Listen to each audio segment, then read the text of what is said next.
The new goods and services tax, income tax, and excise tax will come into effect from January next year.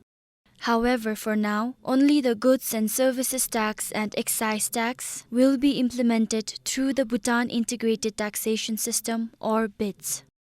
Around 3,500 businesses with an annual turnover of 5 million 𝗪𝘂𝘁 or more will be required to register under the GST framework. Benefit in registration, because if you are not registered, upfront, whatever goods you purchase from outside, upfront at the point of entry you have to pay GST, even if you are not registered.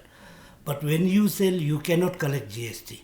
And also when you will not have the benefit of input tax credit.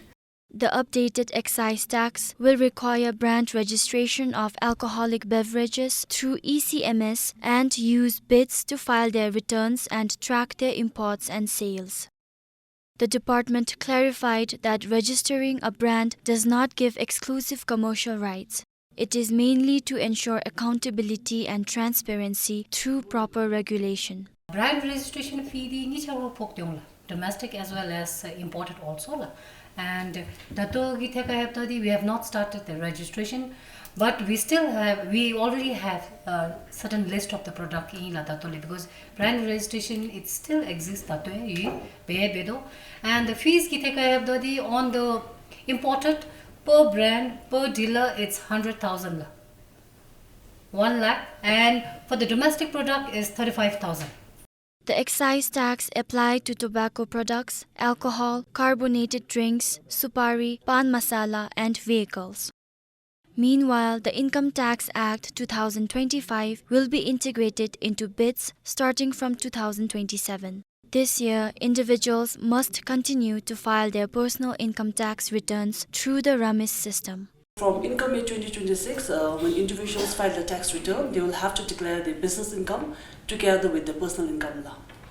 And number 2 is the withholding tax on the interest income and dividend income law. So it's the 10% final withholding tax, and there's an exemption of 300,000 for dividend income and 400,000 for interest income law. The Act provides several tax reliefs for individuals, including those related to education expenses, home ownership, insurance, disability, donations, health contributions, and the parenthood tax child credit.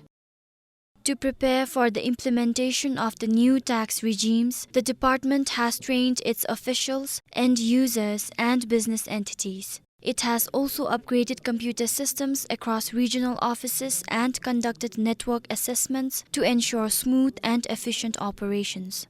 Additionally, the department continues to carry out awareness and outreach programs for both officials and business owners.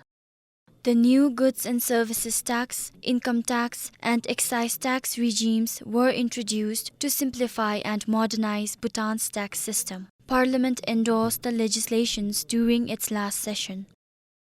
For Kinjang Hladen, this is 𝗕𝗵𝘂𝘁𝗶𝗴𝗍 for BBS News.